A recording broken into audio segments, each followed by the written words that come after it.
Nasib bangsa kita tidak akan pernah berubah jika bukan kita yang mengubahnya. Mari sama-sama memperbaiki diri agar bisa berguna bagi nusa dan bangsa kita. Nah, di minggu yang ketiga, di hari ini, di pertemuan yang ketiga, di minggu ini kita akan membahas mengenai respon internasional terhadap kemerdekaan Indonesia. Ada 3 negara yang akan mendukung kemerdekaan Indonesia dari jajahan Belanda. Dan tak perlu lama-lama lagi, langsung saja simak video pembelajaran kita berikut ini. Judul kita di minggu ini adalah respon internasional terhadap kemerdekaan Indonesia. Tetapi sebelum kita membahas negara-negara mana saja yang merespon kemerdekaan Indonesia kala itu, ada baiknya kita mengetahui tujuan pembelajaran kita di hari ini. Tujuan pembelajaran kita adalah dengan mempelajari respon internasional terhadap kemerdekaan Indonesia, diharapkan siswa dapat menganalisis cara dan usaha pemerintah dalam mendapatkan pengakuan dan kedaulatan negara Republik Indonesia, agar siswa dapat memelihara dan mencintai serta mempertahankan kemerdekaan yang sudah diberikan oleh para pejuang kemerdekaan kita kala itu. Sebagai sebuah negara yang merdeka, ini dibutuhkan pengakuan kemerdekaan Indonesia dari negara lain agar kemerdekaan Indonesia sah secara hukum dan sah juga secara de jure. Juga agar Indonesia dapat melanjutkan kerjasama ataupun meminta dukungan dari negara lain. Dalam sidang PPKI 19 Agustus 1945 kala itu memutuskan untuk membentuk Departemen Luar Negeri dan juga departemen yang lainnya. Yang dilantik sebagai Departemen Luar Negeri kala itu adalah Mr. Ahmad Subarjo.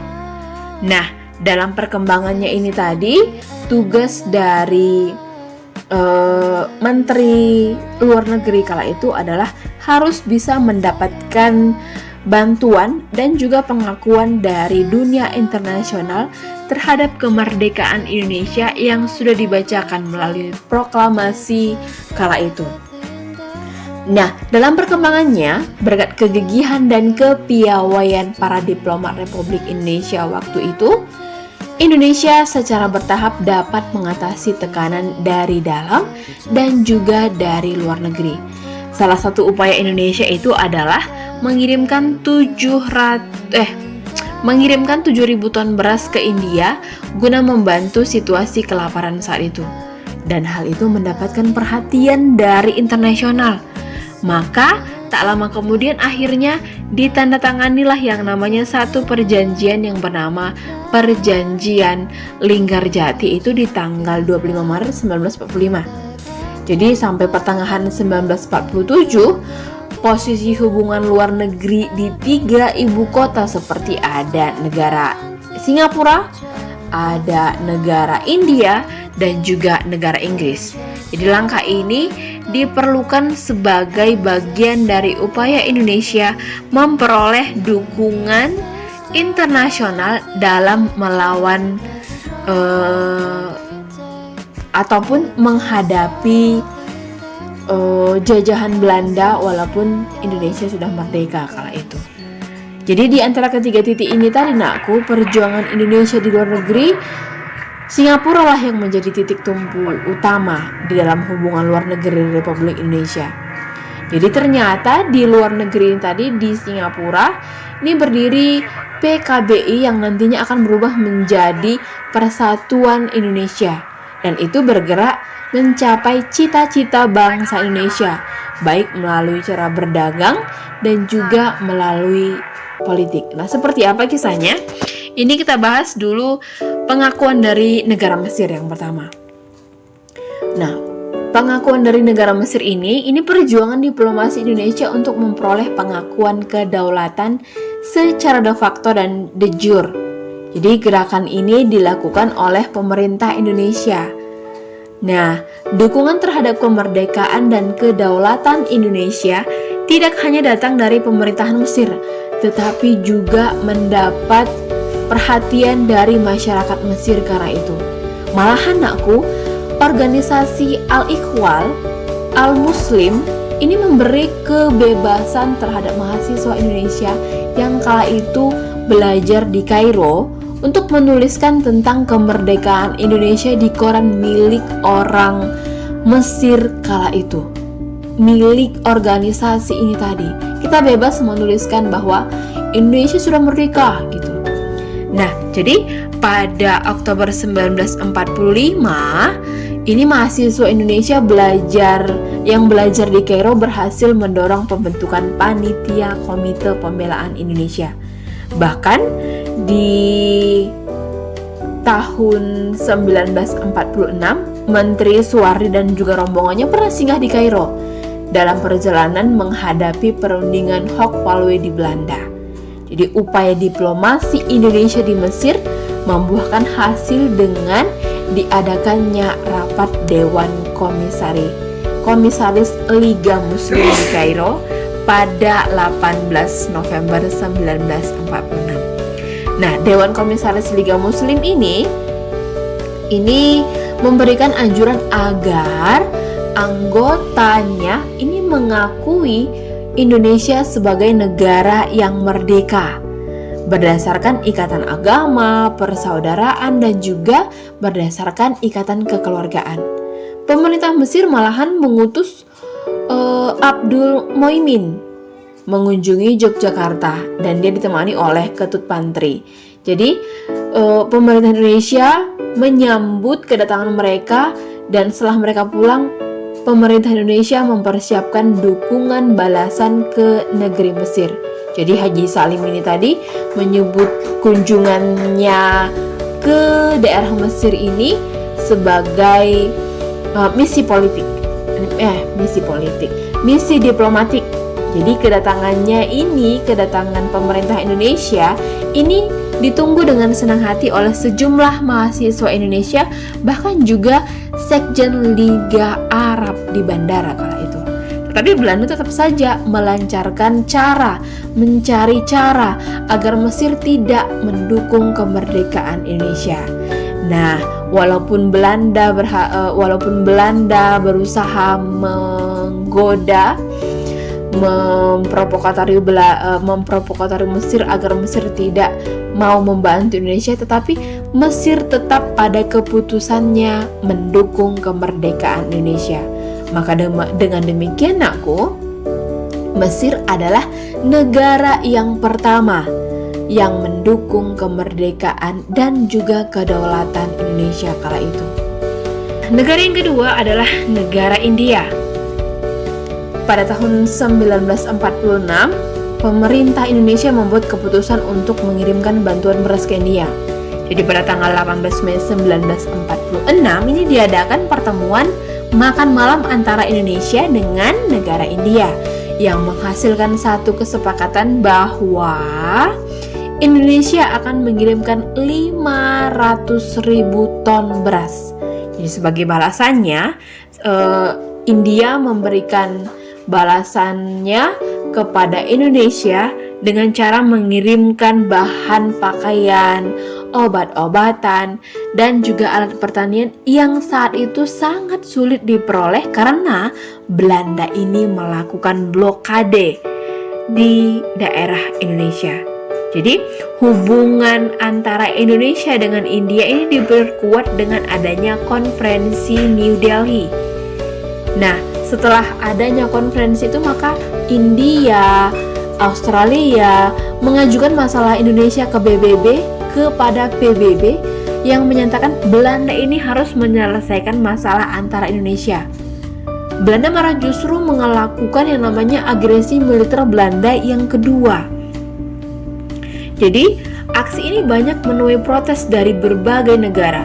Bahkan PBB pun melakukan protes. Hal ini juga langsung direncanakan bahwa harus diadakan yang namanya Konferensi Asia untuk membahas agresi militer yang kedua tadi yang dilakukan oleh Belanda terhadap Indonesia. Di samping itu semua perlawanan yang dilakukan oleh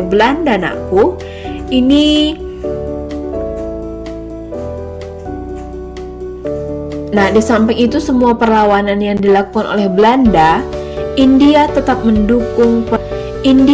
mendukung pertahanan kemerdekaan Indonesia. India tidak melihat Belanda yang terus mengganggu Indonesia, tetapi India melihat penderitaan Indonesia dan membantu Indonesia, karena sebenarnya memang saling sama-sama membantu. Indonesia mengirimkan 500.000 ton beras, sedangkan India memberikan obat-obatan, pakaian, dan yang lainnya yang sangat dibutuhkan Indonesia kala itu. Jadi saling bergantung. Negara yang ketiga itu adalah negara Australia. Nah, pemerintah Australia ini mulai menyadari posisi strategis yang dimiliki oleh Indonesia. Itu di saat Belanda gagal mempertahankan Indonesia. Ingat kan materi kita di kelas 2, Belanda gagal mempertahankan Indonesia. Nah, dan kala itu Indonesia jatuh kepada tangan Jepang. Nah, semua bentuk dukungan terhadap kedaulatan Indonesia ini sebenarnya telah muncul sejak tahun 1945. Itu berbentuk pemboikotan terhadap 6 kapal Belanda, muncul juga dukungan dari partai ACP, serta memfasilitasi kepulangan tawanan perang Belanda sebanyak 1.400 ke Indonesia menggunakan kapal kargo. Australia juga sangat mengancam keras kepada Belanda akan aksi yang dilakukan oleh Belanda, dan Australia segera mendesak dengan paksa agar Belanda menyerahkan kedaulatan Republik Indonesia kepada Indonesia sendiri. Nah, itu 3 negara. Tadi ada negara Mesir, ada negara India, dan juga ada Australia. Nah, dari cerita semuanya ini tadi yang namanya organisasi PBB di dalamnya. Nah, PBB juga ternyata mengakui kedaulatan kemerdekaan Republik Indonesia. Apa buktinya? Itu bisa dibuktikan pada saat diplomasi luar negeri yang dilakukan oleh Indonesia itu berbuah manis. Karena masalah Indonesia ini mendapatkan perhatian terutama setelah meletusnya agresi militer Belanda. Australia, India, ini adalah 2 negara yang pertama mau melakukan pendekatan dengan Dewan Keamanan PBB. Jadi, dan setelah itu, maka Dewan Keamanan PBB ini langsung mengakui Indonesia secara de facto dan mengakui negara Indonesia itu sudah merdeka. Jadi untuk menjaga keamanan Indonesia, maka Dewan Keamanan PBB membentuk satuan komisi yang bernama KTN. Jadi berkat desakan internasional, maka Dewan Keamanan PBB menggelar sidang guna membahas agresi militer Belanda yang kedua. Ada beberapa poin diantaranya itu seperti Belanda harus menghentikan semua kegiatan operasi militer dan Indonesia harus menghentikan aksi perang gerilyanya. Nah, yang kedua, Belanda juga harus memberikan kesempatan kepada pemimpin Indonesia untuk kembali ke Yogyakarta dengan segera saat itu juga. Nah, di saat itu KTN tak lama kemudian berubah nama menjadi UNCI. Nah, UNCI ini tugasnya itu membantu melancarkan jalan perundingan, terus mengurus pengembalian kekuasaan pemerintah Indonesia, mengamati jajak pendapatan, terus mengajukan usul untuk mencapai kesepakatan damai antara kedua negara, seperti negara Indonesia dan juga negara Belanda. Harus dicapai kesepakatannya. Tetapi nakku, revolusi itu tidak dipatuhi oleh orang Belanda. Belanda bahkan semakin gencar mempropagandakan Republik Indonesia. Dan pada akhirnya Dewan Keamanan PBB melalui UNCI ini tadi dapat mendesak Belanda untuk berhasil menjalankan konferensi meja bundar.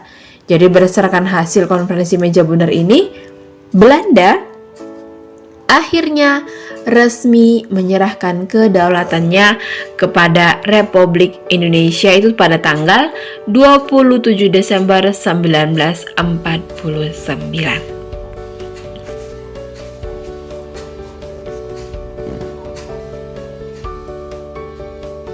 Di bulan ini, di bulan Agustus adalah bulan kemerdekaan.